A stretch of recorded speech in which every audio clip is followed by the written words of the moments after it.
Okay, then so let me introduce the brief contents of the course taught in this university. So there are many topics, but they include the fundamental theories. So actually the course covers the practical implementation techniques using the OpenGL, which is one of the most famous libraries. But here, I won't include such implementation details, but only give you some basic and fundamental ideas of what's going on in computer graphics. The first topic is the images. The images, so everybody knows images, but actually we want to know the more precise definition of images to go further into the computer graphics. The image is a continuous 2D distribution. So basically it's a 2D distribution of intensity or color. Color and intensity basically the same, so we have the multi-channel then that is called the color. So typically we have RGB of red, blue, and green. And defined as a 2D function, fxy as spatial coordinates xy. So spatial coordinates xy is given, then its function value is a image. It's a pretty simple definition. But important thing is a continuous. It is a continuous 2D distribution. That means that, yeah, I'm gonna tell you soon the discrete 2D distributions, which is a digital image. So what you have to remember is a continuous 2D distribution means actually this is not the computer image. This is a real image from the real light source. That is an image. So from that view, so fxy is the intensity or gray level or the amplitude of light. Light here is real light. So this image is actually real image. So below you see one of the representative example of image, Lena. Lena is the most famous test image in image processing community. So this image is really popular, and when you develop a new algorithm, then usually you first test with your algorithm with this image. This is for just common sense in the image processing. Next is the digital images.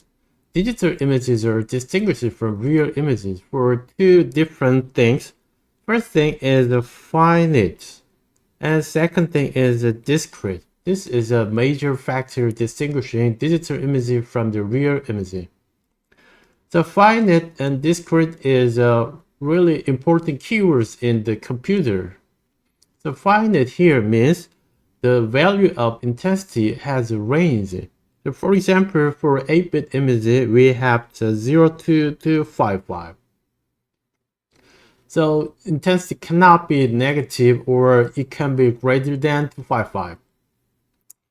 Next is the discrete. Discrete quantity means we only have some certain values discretely in that range.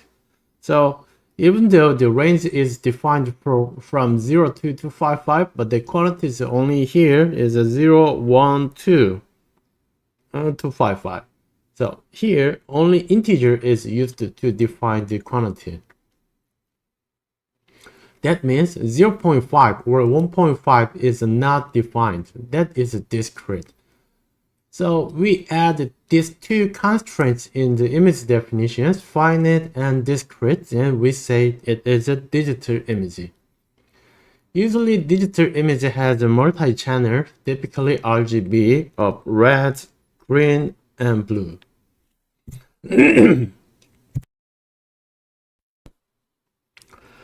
So this three-channel definition is motivated by the three types of cone cells in the human retina. So there are three cone cells, L, M, S. So they respond differently to different wavelengths.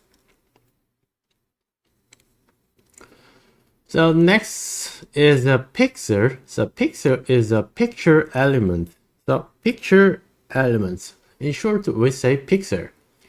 So this is a single elements of digital image. So image is consisted of the many elements of, so that the single element is called the pixel. So for multi-channel images such as RGB, then 3-channel RGB elements form a single pixel. So single pixel has 3 values for RGB separately. So there are similar terms like a voxel or texture. So voxel is a volume element and texture is a texture element. Volume is simply like a 3D version of your digital image. So typically digital image is a 2D image, but 3D digital image is called the volume. So that is common in the CT, computed tomography, or MRI, magnetic resonance imaging image. Usually you see that images in the hospital. Its element is called voxel. And also texture is a texture element. The texture is like an image in the graphics processing unit. Here's an example of digital images. So here's a 3-channel RGB format. So here you see the 3 different channels. So actually they are encoded in this way. So there are no distinction between the channels. Only we store the values red, green, blue. So when we combine those 3 channels in the display, then finally we see the color. So display is actually transforms your intensity values to the real light intensity. So here in the retina, and the overall this is a pretty reddish image. So red channel is the most strong, and the blue is overall darker, but here is a brighter than this one because this is a bluish. So in this way we decompose the color image to 3 channels, and we later then recover this real intensity from the display.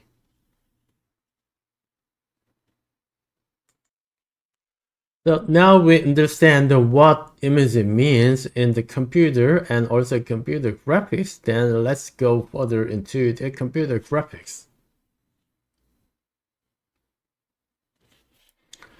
So graphics systems, so it is a specialized systems of computer for computer graphics. So let me introduce briefly how the graphics systems work. First, there's a model of image formation. So image formation is basically mathematics and also physics. So there should be a geometry of image formation. It basically follows the physics. So geometry of image formation determines where the projection of points in the 3D, so they should be mapped to the 2D image plane or sensor in the camera. So it will be located in the image plane. So where?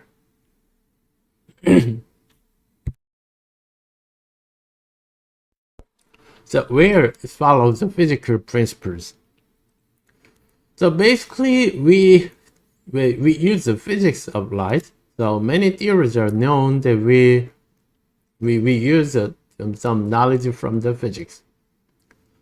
So that physics includes the interaction of light with the geometric surfaces or objects, and determines the brightness of a point in the image plane. So this is actually what we see in our image or the sensor in the rear camera as a function of illumination and surface properties. Illumination is from the intensity or some other properties of light sources, and object has its own surface properties. They are interacting, and we calculate how they are interact. Such a procedure is actually simulation of light physics, and this is yielding photorealism. So our primary goal is photorealistic images. So generating such images that is one of the goals in the computer graphics. That procedure is called the rendering.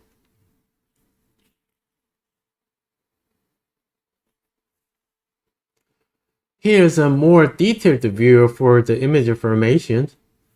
So this is basically analogous to the physical process. So here's the assumption: the scene is illuminated by a single light source, and the scene is actually here is an object. The scene reflects the radiation towards the camera, and the camera senses it via chemicals on film. So this is for the real analog cameras. So here's a sensor. The light reaches the sensor plane, then it's a sensor that reacts to the lights, and they are recorded, and in the end they are converted to the digital representation using digital imaging. So here's the light source. Light source emits light in many different directions. Basically, this is omnidirectional emission, and some of the light is reaching the object surfaces. Then object has some properties of how they reflect such incoming lights. So that is called the material. So that also depends on the geometry of surface, and this is a normal vector which is perpendicular to the surface. How much light is reflected is determined by the optic's surface reflectance. Then some of them finally reach to camera plane and re-record to the sensor.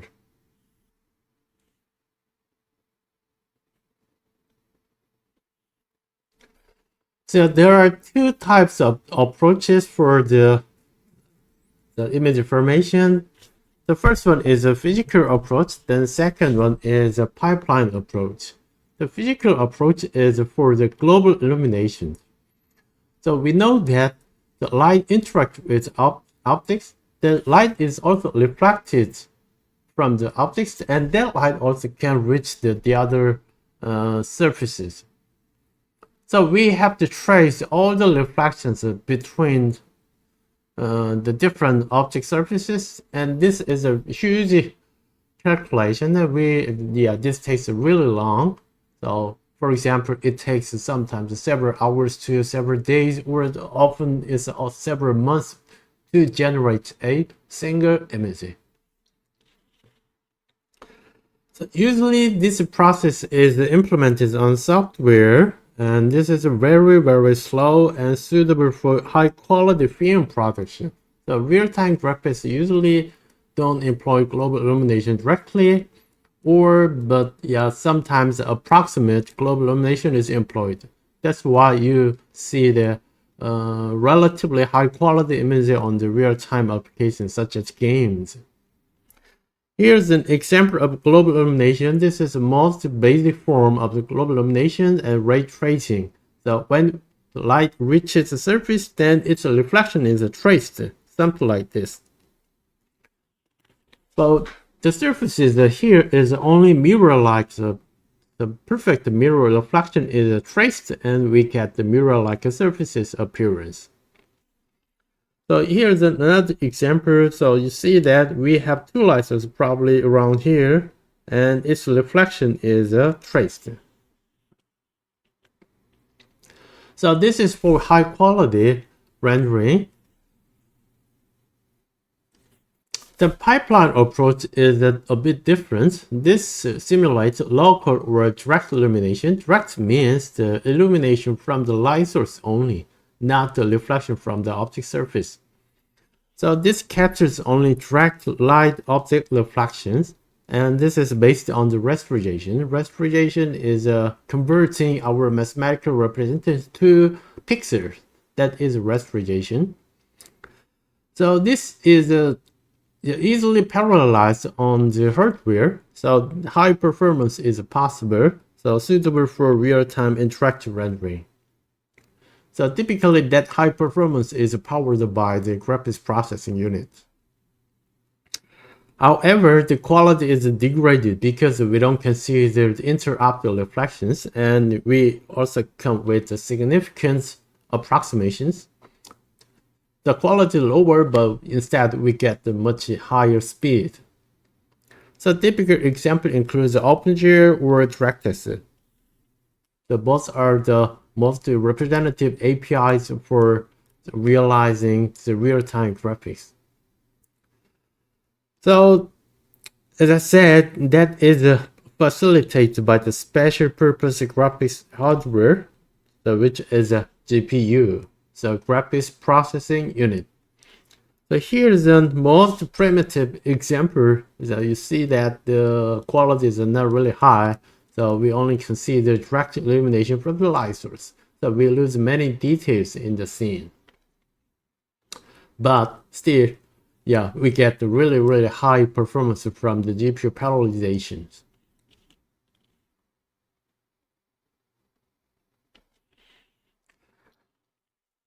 Next is the geometric modeling. So 3D representation is basically based on the geometry or mathematics. So linear algebra matters in this course.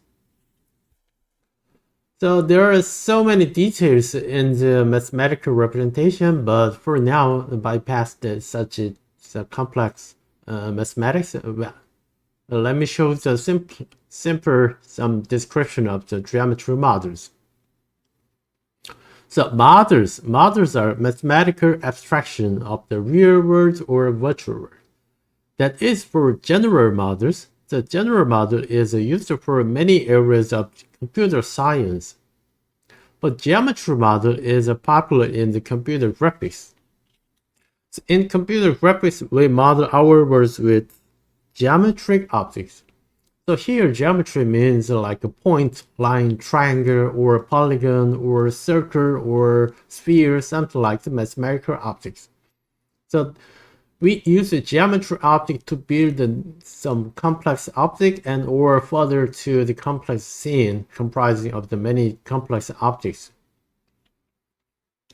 So building blocks are a set of simple 3D primitives. So we build the 3D model using points, lines, and triangles. So using more than triangles, such as a polygon, is possible, but that is now almost deprecated. So because the GPU supports the triangles most efficiently. So most of the representation is based on the triangular approximations. The triangular meshes are common, so which comprises a set of triangles, and they are connected by their common edges or corners.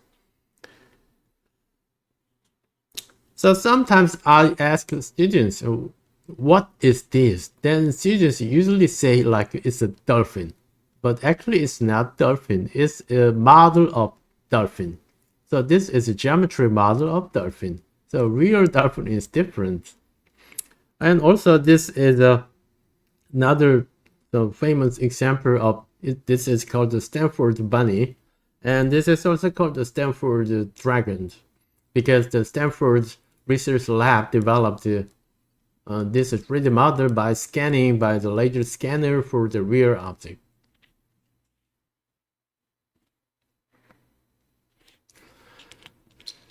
So 3D primitives. So now you know that the triangles are most common primitive.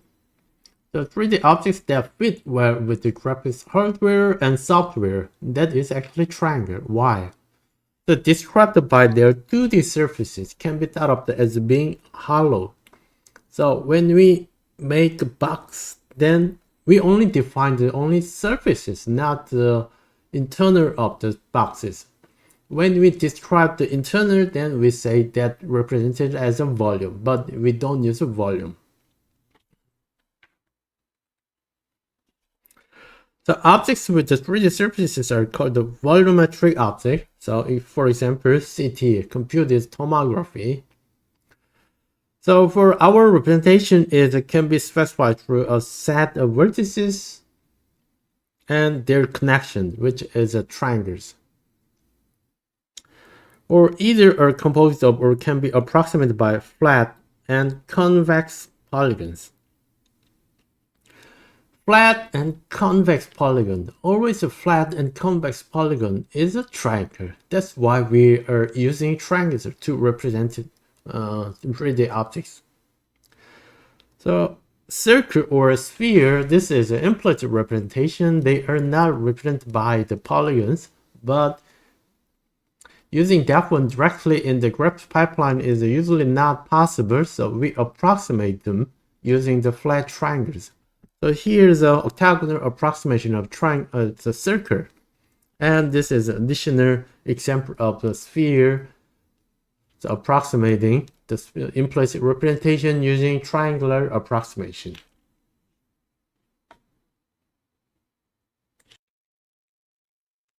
So let me show some examples by programming. Actual course covers how to implement such a triangular approximation, but let me show just the result here. So this is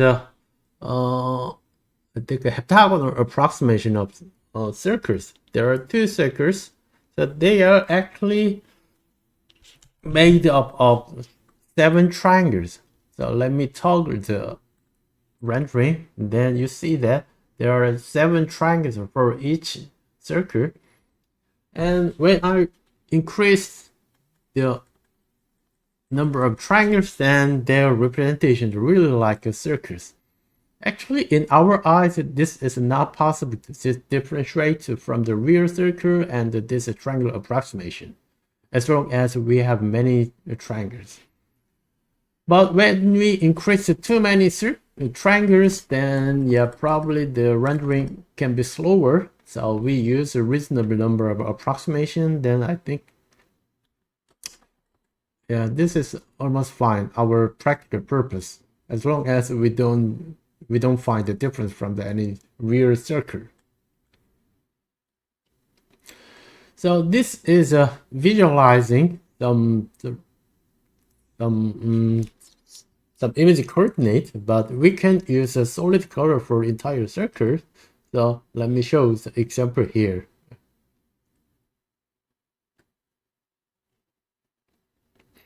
So this seems like easy for so non-graphic students, but actually this is pretty complex.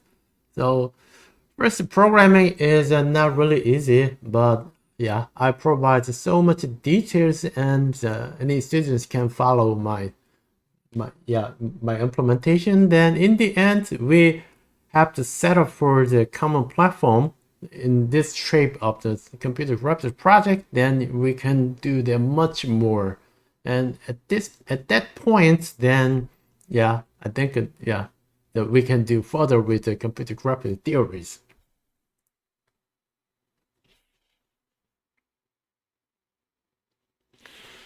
Next is transformations. So general transformations. Transformation is like a function, so that maps the point's location to other point location, or vectors to other vectors. The vector is intended to represent directions, and points is intended to represent positions. So here, we have two functions. So v and q is mapped by the function r and t. So our point u, direction u is mapped to v, and also our point p is mapped to q. So that is a mapping function or a transformation. The problem is our function is too complex. This is like very, very complex function. This is usually not possible to represent mathematically in a precise way. So yeah, we may do that approximation, but in general, it's not possible. So we need a much simpler transformation function, which is applicable only for the rigid objects. So that transformation is covered in the computer graphics, and this is a basic some primitive for the transformation. The first example is a translation. So we move a point to different positions. So this way of transformation is called the translation or displacement. So underlying the mathematics is a bit complex, but here the simplest form is we have position P and we have its offset or displacement D, and we define the new position P prime. That is a translation.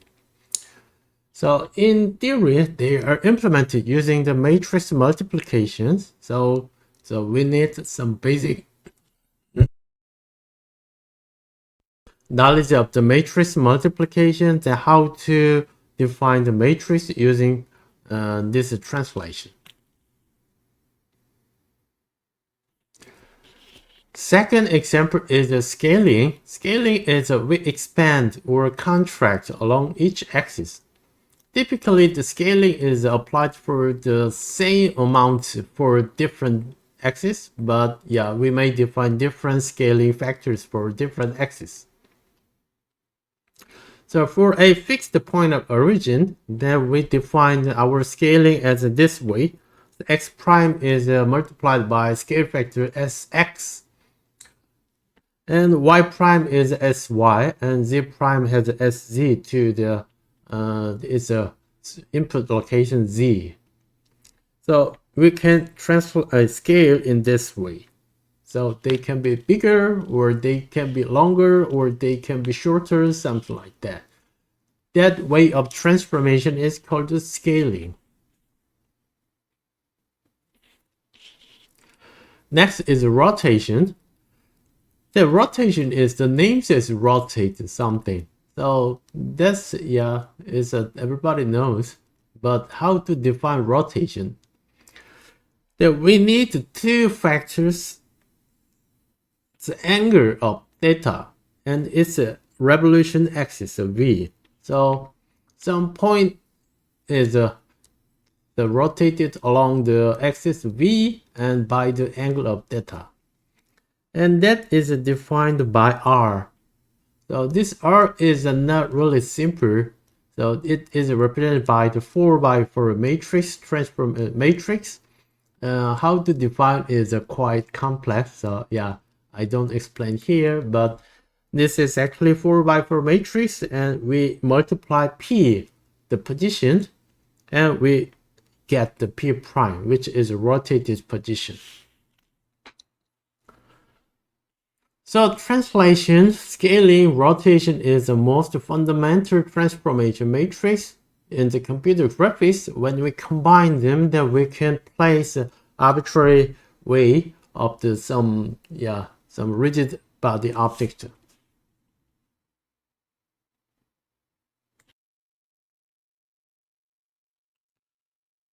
So applying transformation is we develop a library to support such some translation and scaling and rotation by the matrix multiplication.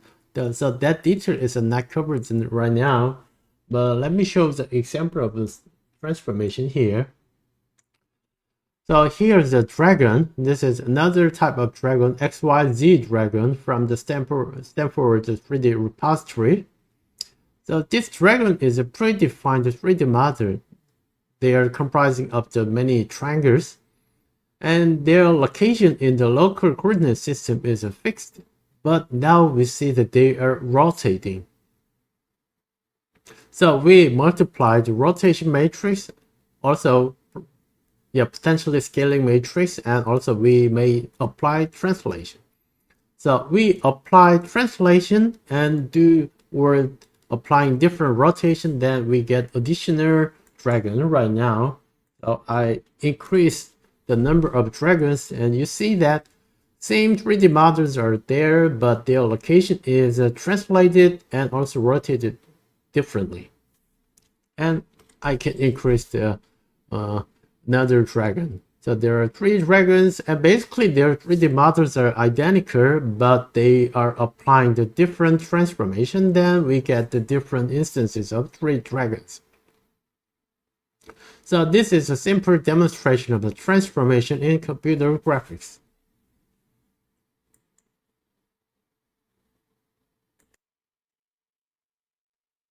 The next topic is viewing. So how to view the 3D objects as we want. So we want to use a camera, then how to define camera? That is the subject of matter in the viewing. So there are four basic elements to define viewing. So there are four elements: the objects, viewer, projection surface, and projectors. Objects are just simply 3D objects. And viewer is the location of camera, or we often say center of projection. Projection is a mapping from the 3D position to 2D position. So COP. So in computer graphics, COP is the origin of the camera frame or camera coordinate system, and that's for the perspective viewing. So viewer is here.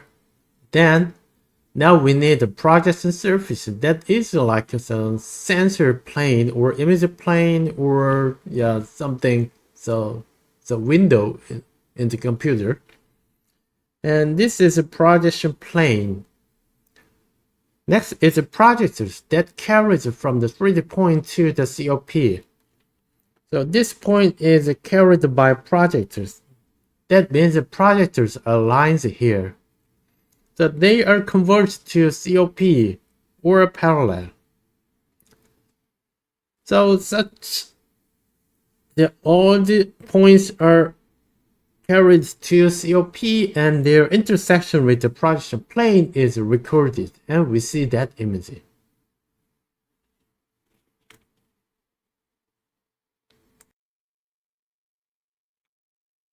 So there are two types of viewing: parallel viewing and perspective viewing. But here, let me cover the perspective viewing. Perspective viewing is characterized by the diminution. So when objects are moved farther from the viewer, then their images in the projection surface become smaller. So farther object is smaller and the closer object is bigger. That is a diminution. Then this is a perspective viewing, and this is actually matched with our viewing. The human eye sees the same way.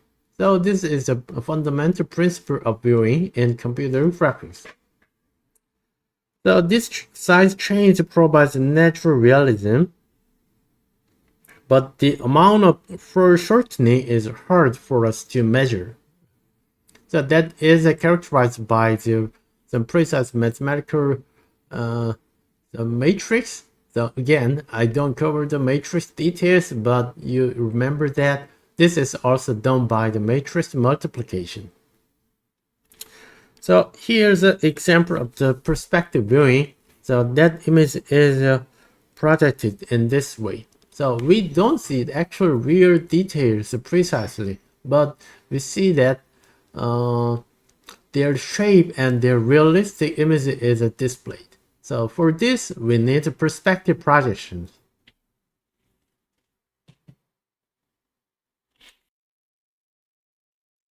So implementing the camera is way more complex. So that includes some manipulation of the mapping from our input devices to the matrix. So that is complex. I don't explain the details, but let me show the demonstration of such camera. So here's an example. This is called the virtual trackball. Trackball is a special device, so mapping our 2D input to 3D rotation. So we mapped our mouse movement to the trackball movement, and we can now view different way. So using that mouse, then we can rotate in this way, or often we move the camera differently. So here's just a simple demonstration of rotation using our mouse movements. So that is a fundamental and crucial element for the interactive graphics, because we give input using our input device, then the system responds differently.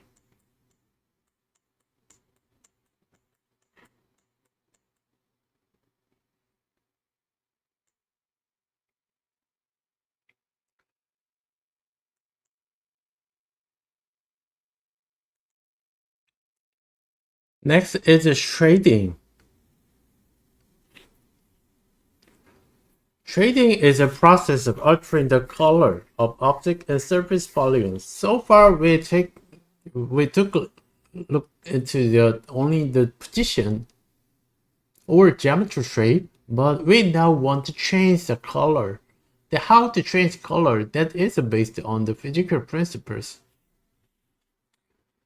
So here's an example. This is called color or albedo. This is basically reflectance of the surface, but they are changing by the light.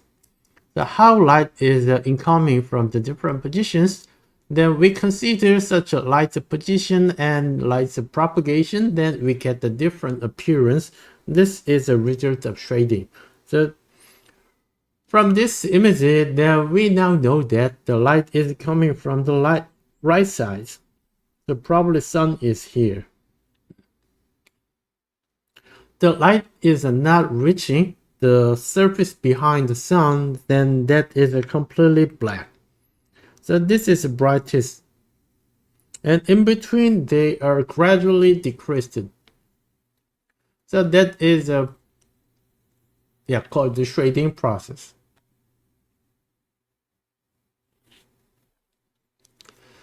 So to calculate shading, then we have to define the light and material that they interact. So light material interactions cause each point to have different colors or shade. And light reaching the surfaces are partially absorbed or some reflected. So here's the light source, and this is going into the surface, then they are reflected.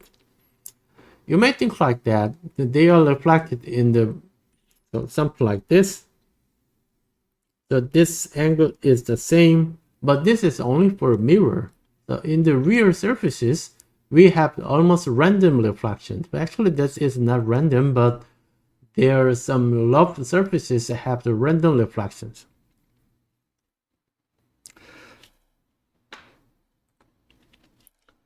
So this light is probably reflected here. Some of the light is again reflected here, and reflected, and reflected. So there's an infinite reflection.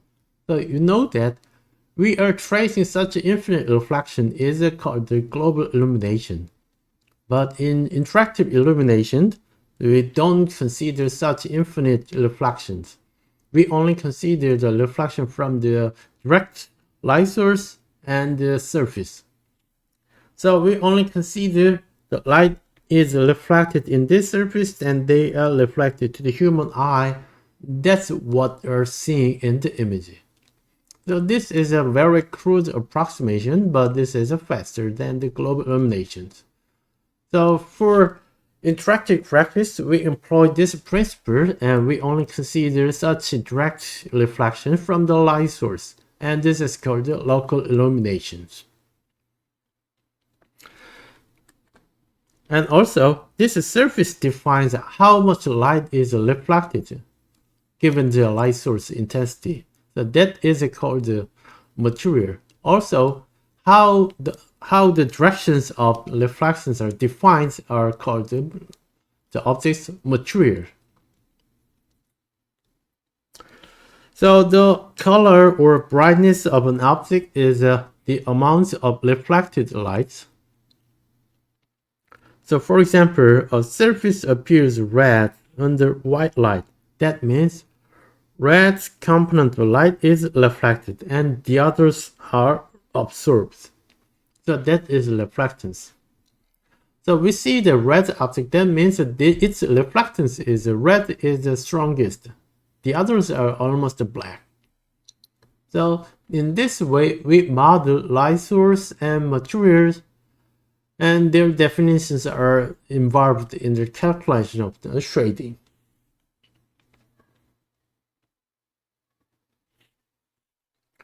So there are many models for the shading, but here's the most famous one is a Phong illumination model.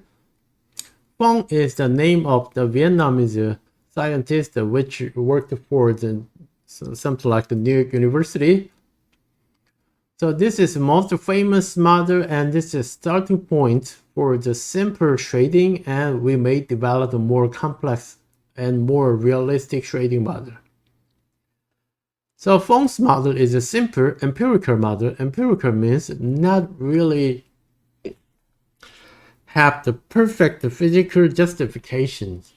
So this is not physically entirely correct, but almost correct in physically. That is called the empirical model. So this is not good for the really high quality, but for starting point, this is a good point. So this can be computed rapidly in the pipeline approach. And this is parallelized in the GPU, and we get the really high performance shading. So for details, there are 3 illumination components: is ambient, diffuse, specular. So Fong's model combines the 3 different components to a single results. So this is Fong's reflections. We combined ambient, diffuse, and specular. Ambient is like just constant. Physically doesn't make sense, but we add some constant term for some tuning of the appearance. So that is often necessary, but usually personally I don't recommend using the ambient terms. This because that doesn't make sense physically. The second term is diffuse. Diffuse is a view independence term. So this is defined by light source and surface. That is a diffuse. So this is characterized by the random reflection on the surface. So this assumes the light is reflected randomly or equally to all different directions. This is incoming light, and they are reflected in this way. And their probability is uniform or evenly distributed. Then we say this is a diffuse reflection. So this makes this is actually most important term in the shading. So this makes already very realistic terms. So this is a bit weird. This is also a bit weird, but this is only having this diffuse image is already realistic. But we need more. That one is a specular term. Specular term is almost like a mirror or perfect reflections. So this is a view dependent term. So we move our camera or our eye, then its reflected term is also moving. That's why we say this is a view dependent term. And this is also very important to characterize appearance. So this term is very small, and it's something like the surface is very smooth, and we have the mirror-like reflection. This typically happens for the metal. For plastic, so this term is a bit bigger. So that means the plastic surface is a bit low, and they're not perfectly smooth. So when we have the wood, such material has almost no reflection because they are really random in their structure. So this specular component is very decreased. So we combine those 3 terms, then we end up with this Phong reflection. That you see that this is almost like the plastic. This is not like a metal, or this is like not wood. Such a characteristic is defined by the specular term. So this is very important, but this is for the important for realism. So this already makes a good illumination model for this simple object. So you may wonder what is wrong with this image. Actually, this is not really wrong. So this is almost perfect. But when we have multiple objects, then their reflection is not reflected in the local illumination. So that's the limitation of local illumination model and also Phong illumination model. But in practical case, for faster rendering, this model works. we can augment it using some approximate global illumination model, then we get the really high quality imaging.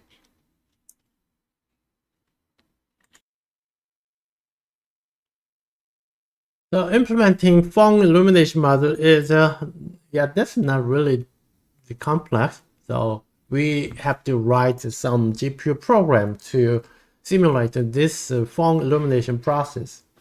But that is not shown here. Then instead, let me demonstrate the shading here. So this is a shading model.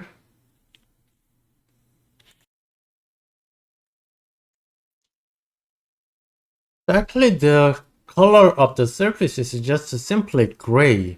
So that is quite boring. So we add terms of the diffuse and specular, then we get the really highly realistic imaging. So this is a single object rendering. So in this model, the phone model works really well. But we add the specular term too much. So this is like it's almost the plastic or metal. So we may tune for the more realistic terms. Then that depends on how much reflection, how much specular component is applied to this phone model. Then this changes the feeling of this surface appearance.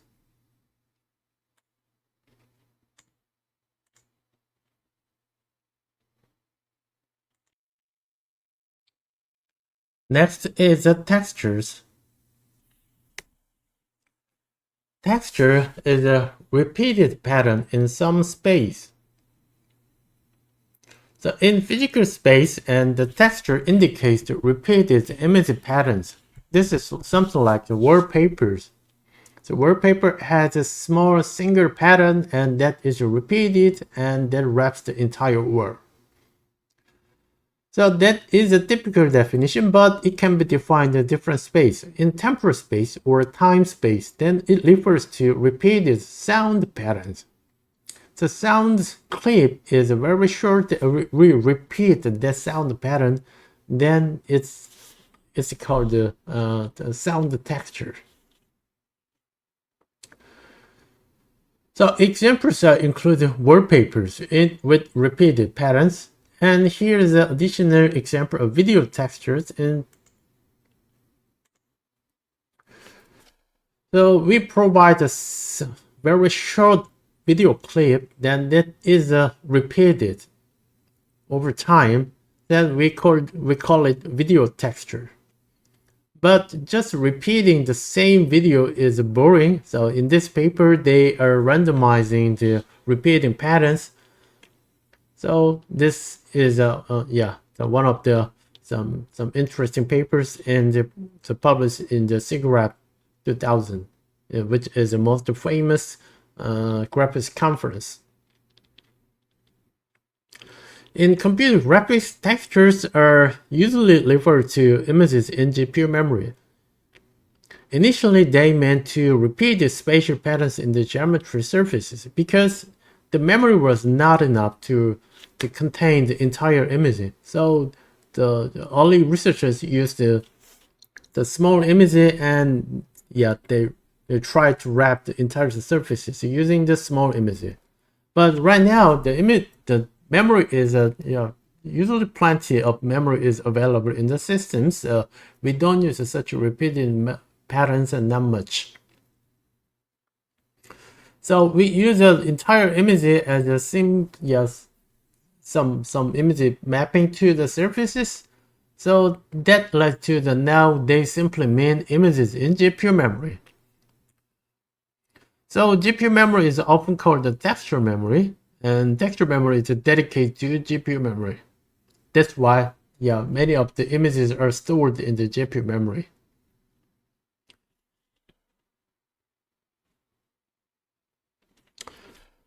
So why we need textures? The materials of objects may vary across the surface. So we need to make shading parameters vary across the surface. But geometry modeling can be too costly or expensive to represent such materials. Here, you see that actually geometry is a simple triangle. That is enough. But its appearance is very complex. So we may define, so for example, our single vertex as a single color, then we may define the many small triangles. And small triangle has different colors. Then this is actually okay, and this works, but very expensive in the rendering. So the idea of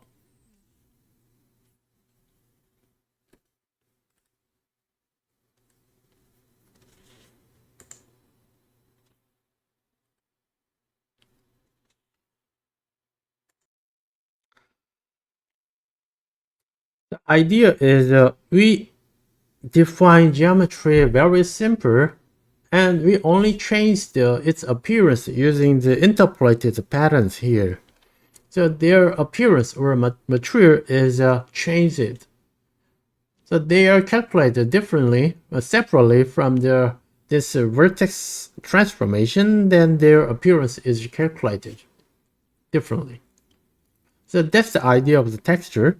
Then this is much efficient, and the GPU supports very efficient texturing. That's why such a complex surface is visualized in real time. So in other words, we decouple the complexity of geometries and materials. So geometry is just defined for the geometry complexity, and its appearance or color complexity is defined by the textures. That's the idea of the texturing. Then let me show the example of textured shading. The previous shading was just having the shading, not the colors. But now we apply the color using the textures, then we now have the much realistic rendering. The shading is applied the same, but our base colors are defined by textures, and we now have really realistic appearance.